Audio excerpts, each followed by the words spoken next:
वक्फ कानून को लेकर सुप्रीम कोर्ट का बड़ा फैसला सामने आया है। सुप्रीम कोर्ट ने इस कानून के बनने के बाद भी इसमें हस्तक्षेप किए हैं, कई बड़े बदलाव किए हैं। आपको बता दें अप्रैल महीने में इसको पेश किया गया था इस बिल को, उसके बाद दोनों ही सदनों से ये बिल पास हुआ। राष्ट्रपति का इस पर हस्ताक्षर भी हो चुका है, लेकिन अब सुप्रीम कोर्ट का इसमें हस्तक्षेप करना एक बड़ी बात मानी जा रही है। क्या कुछ इसमें बदलाव किए गए हैं, इसके मायने क्या हैं, समझते हैं हम रजत त्रिपाठी से। रजत, क्या कुछ बदलाव किए गए हैं और इसमें बार बार राष्ट्रपति के नाम को क्यों दोहराया जा रहा है? देखिए, ये इसलिए जरूरी हो जाता है क्योंकि इस बिल को बकायदा लोकसभा और राज्यसभा में पास होता है, राष्ट्रपति का मुहर लगता है और ये बकायदा कानून बन जाता है। और उसके बाद से इस मसले पर सुप्रीम कोर्ट ने हस्तक्षेप किया और कई सारे बदलाव किए हैं। 2 धाराओं में भी बदलाव किया है जो वह कानून बन चुका था। आपको बता दें कि एक बड़ा फैसला सुप्रीम कोर्ट ने सुनाया और ये भी कह दिया वक्फ बोर्ड में 3 से ज्यादा गैर मुस्लिम सदस्य नहीं होंगे। और साथ ही ये भी क्लियर कर दिया है कि जो सीईओ होगा, वक्फ का जो सीईओ होगा वो मुस्लिम होगा। इसके अलावा एक बड़ा फैसला और सुनाया कि कलेक्टर वक्फ भूमि विवादों का समाधान नहीं कर सकते हैं, जो सारी बातें पहले कानून में थी। और इसीलिए ये जरूरी इसलिए हो जाता है क्योंकि वक्फ कानून ऐसे नहीं पास हुआ है। जब सरकार इसको लेकर आई थी उसके बाद इस पर बड़ा घमासान हुआ। विपक्ष लगातार आरोप लगाता रहा, मुस्लिम पक्ष भी आरोप लगाते रहे कि वक्फ की जमीनों को हड़पने की कोशिश है। और इसके बाद जेपीसी को भेजा गया। ठीक है, जब ज्वाइंट पार्लियामेंट्री कमेटी में चर्चा हुई, तमाम विवाद भी उस दौरान हुए, हमने तमाम तस्वीरें भी देखी।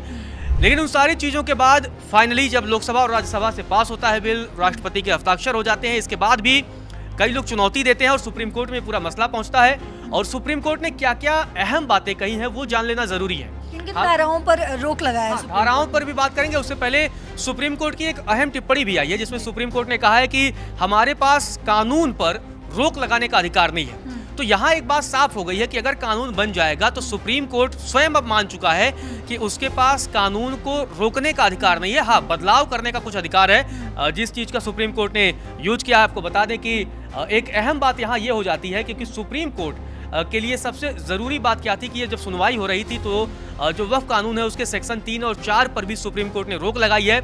इसके अलावा धारा 374 से जुड़े राजस्व रिकॉर्ड के प्रावधान पर भी सुप्रीम कोर्ट ने रोक लगाई है। कोर्ट ने उस प्रावधान पर भी रोक लगाई है जो सरकार द्वारा नामित किसी अधिकारी को यह तय करने का अधिकार देता है कि जो वक्फ की संपत्ति है वह वास्तव में सरकारी संपत्ति पर अतिक्रमण है या नहीं। तो इन सारे मसलों पर सुप्रीम कोर्ट की तरफ से रोक लगाया गया है। एक एक करके समझाते हैं जिससे आसानी हो जाएगी दर्शकों को भी समझने में कि आखिर क्या कुछ हुआ है। लेकिन उससे पहले देश के जो मुख्य न्यायाधीश हैं जस्टिस BR गवई, उनकी तरफ से क्या कुछ बयान आया है वो जान लेना भी जरूरी है। उनकी पीठ ने कहा कि हमने इन एक्ट की सभी धाराओं को चुनौती देने वाली याचिकाओं की प्रथम दृष्टया समीक्षा की है, लेकिन पूरे कानून पर रोक लगाने का कोई ठोस कारण नहीं मिला।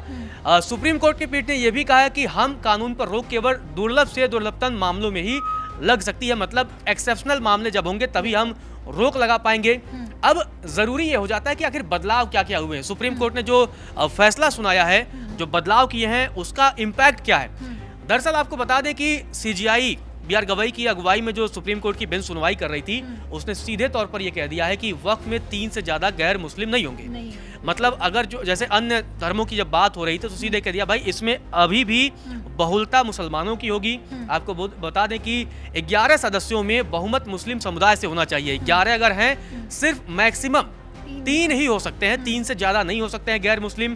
कोर्ट ने यह भी कहा कि जहां तक पॉसिबल हो तो बोर्ड का मुख्य कार्यकारी यानी अधिकारी CEO वो भी मुस्लिम ही होना चाहिए। तो ये एक बड़ा आदेश सुप्रीम कोर्ट ने दिया। साथ ही यह भी कहा कि कलेक्टर वक्फ की भूमि पर जो विवाद होते हैं उसका समाधान भी नहीं कर सकते। कोर्ट ने क्लियर कर दिया है कि कलेक्टर जो हैं वो वक्फ विवादों का समाधान नहीं कर सकते हैं। CJI गवई जब ये फैसला सुना रहे थे तो उन्होंने कहा कि कलेक्टर को नागरिकों के व्यक्तिगत अधिकारों का निर्णय लेने की अनुमति नहीं दी जा सकती है। अगर ऐसा हुआ तो यह शक्तियों के पृथक्करण का उल्लंघन होगा। कोर्ट ने यह भी क्लियर कर दिया है कि जब तक न्यायपालिका द्वारा फैसला नहीं हो जाता तब तक किसी भी पक्ष के खिलाफ तीसरे पक्ष के अधिकार का सृजन नहीं किया जा सकता है। तो ये सारा फैसला सुप्रीम कोर्ट की तरफ से सुनाया गया है, क्लियर कर दिया गया है कि कलेक्टर की कोई भूमिका नहीं होगी। अब यहाँ एक और चर्चा होती है क्योंकि प्रेसिडेंशियल रेफरेंस के मसले पर ऑलरेडी सुप्रीम कोर्ट में सुनवाई पूरी हो चुकी है और सुप्रीम कोर्ट ने अपना फैसला सुरक्षित रख लिया है। अब कई लोगों के जहन में एक सवाल ये भी उठने लगता है क्योंकि जब हमने तमिलनाडु वाले मसले पर देखा, तमिलनाडु सरकार जो है सुप्रीम कोर्ट का रुख करती है और सुप्रीम कोर्ट की तरफ से ये आदेश दिया जाता है कि आप जो बिल है 90 दिनों के अंदर राज्यपालों को उस पर फैसला लेना होगा, गवर्नर को भी और प्रेसिडेंट को भी। तो उसमें गवर्नर ही उसमें जो है हाँ, मुख्य, मेंशन किया गया हाँ, था, हाँ। राष्ट्रपति के बारे में मेंशन नहीं था। हाँ। लेकिन एक तरीके से फिर उसके बाद से हड़कंप मच जाता है। फिर ये शक्तियों की बात होने लगती है कि कौन पावरफुल है। क्या सुप्रीम कोर्ट किसी गवर्नर को आदेश दे सकता है? ये बड़ा सवाल था। सुप्रीम कोर्ट में बहस होती है। भाजपा समर्थित और केंद्र सरकार का ये कहना है कि भाई राज्यपाल और राष्ट्रपति स्वतंत्र हैं, वो जब चाहें जैसे चाहें। उसमें तमाम संविधान के अनुच्छेद 200, 201 और तमाम अलग अलग अनुच्छेदों पर बहस भी जारी होती है। सुप्रीम कोर्ट की तरफ से भी ये कहा जाता है कि भाई राज्यपालों को अपनी शक्तियों का इस्तेमाल करना होगा, जल्दी करना होगा, इसके लिए बात दें, वो उनको जल्दी करना होगा।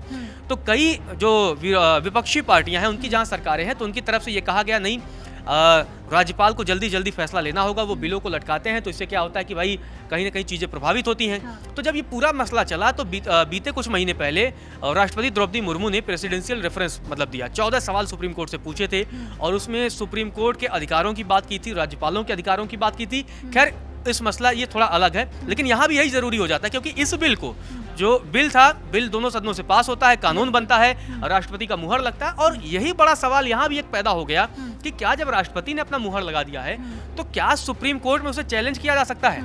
और जिस तरीके से सुप्रीम कोर्ट की तरफ से ये टिप्पणी आई कि हम इस पूरे कानून को रद्द नहीं कर सकते हैं और उसके लिए हमारे पास कोई ठोस रीजन नहीं है, लेकिन फिर एक सवाल तो खड़ा होगा कि आपने सुनवाई की, आपने बदलाव भी किया, तो ये बात जो है वो बहुत ही क्लियर हो जाता है। आपको बता दें कि 2-3 उसमें धाराएं हैं। एक धारा 3R है, जैसा कि हमने बता दें कि आपको ये बताया गया है कि वक्फ बनाने के लिए कम से कम 5 वर्षों तक वो इस्लाम का अनुयायी होना चाहिए। अगर कोई भी व्यक्ति मेंबर बनता है तो 5 वर्षों के लिए कम से कम वो इस्लाम मतलब अपना चुका हो। सुप्रीम कोर्ट ने ये भी क्लियर कर दिया जब तक नियम नहीं बनते यह शर्त मनमानी हो सकती थी और स्थगित रहेगी।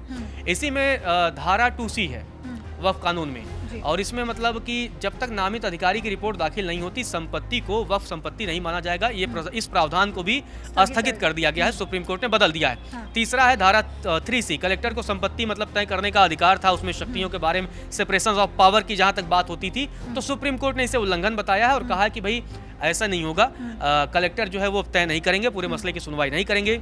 इसके अलावा जो सबसे बड़ी बात थी वो है कि 3 से अधिक गैर मुस्लिम सदस्य नहीं होंगे, और ये क्योंकि इसमें बहुमत देना है, मुसलमानों की ज़्यादा संख्या बढ़ानी है, 11 सदस्यों में से 8 कम से कम, मैक्सिमम 3 जो है, 3 से ज़्यादा नहीं होने चाहिए गैर मुस्लिम। तो ये सारे फैसला सुप्रीम कोर्ट की तरफ से ये सारी टिप्पणी आई है। साथ ही क्लियर कर दिया गया है कि जो CEO है वो भी मुस्लिम ही होना चाहिए। और साथ ही एक और बड़ा यहाँ सुनवाई हुआ क्योंकि संपत्ति का अधिकार, हमारे संविधान में इसका भी बड़ा जिक्र होता है कि भाई संपत्ति का बंटवारा कैसा होगा, क्योंकि ये जो वक्फ का पूरा मसला है ना वो संपत्ति का मसला था, क्योंकि देश में लगभग 3रे नंबर पर वक्फ के पास जमीनें हैं। तो ऐसे में एक बड़ा सवाल हमेशा यही रहा कि भाई वक्फ किसी भी सरकारी संपत्ति को कब्जा कर रहा है। बहुत सारे ऐसे आरोप लगाए गए, बहुत सारी चर्चा हुई।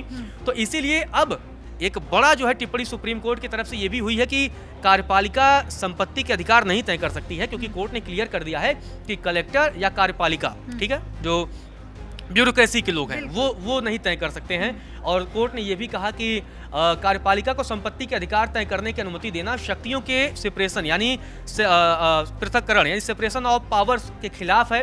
कोर्ट ने निर्देश दिया है कि जब तक धारा 3C के तहत वक्फ संपत्ति के मालिकाना हक का फैसला वक्फ ट्रिब्यूनल और हाई कोर्ट से नहीं हो जाता, यानी एक वक्फ ट्रिब्यूनल मतलब बनाया जाएगा कि भाई उसमें जल्दी इस मामले की सुनवाई हो, एकदम फास्ट ट्रैक कोर्ट जैसा है। दूसरा है हाई कोर्ट, जब तक यहाँ से तय नहीं हो जाता तब तक ना तो वक्फ को संपत्ति से बेदखल किया जाएगा और ना ही राजस्व रिकॉर्ड से छेड़खानी होगी। मतलब अगर आप चाहे वहाँ डेटा चेंज करा दे तो ऐसा नहीं होगा, उसके लिए कलेक्टर अब नहीं हस्तक्षेप कर सकता है। ये बात सुप्रीम कोर्ट ने क्लियर कर दिया है। और साथ ही ये भी कहा है कि ये सिर्फ तभी मान्य होगा जब वक्फ ट्रिब्यूनल या हाई कोर्ट की तरफ से इस पूरे मसले पर जब डिसीजन दिया जाएगा तब जाकर ये सारी चीजें होंगी। और साथ ही ये भी कर दिया है कि ये जब पूरा मसला सुप्रीम कोर्ट ने कहा जब चलेगा तो तीसरे पक्ष के अधिकार भी नहीं बनाए जाएंगे। तो ये सारी बातें सुप्रीम कोर्ट की तरफ से कही गई हैं और ये बड़ा फैसला लिया गया है। हालांकि अब दोनों पक्ष जो है कहीं ना कहीं गदगद नजर आ रहे हैं। मुस्लिम पक्ष को भी लगा नहीं ठीक है यार हमारे हक का फैसला है। सरकार भी अब देखते हैं कि सरकार की तरफ से इस पूरे मसले पर अब क्या प्रतिक्रिया सामने आती है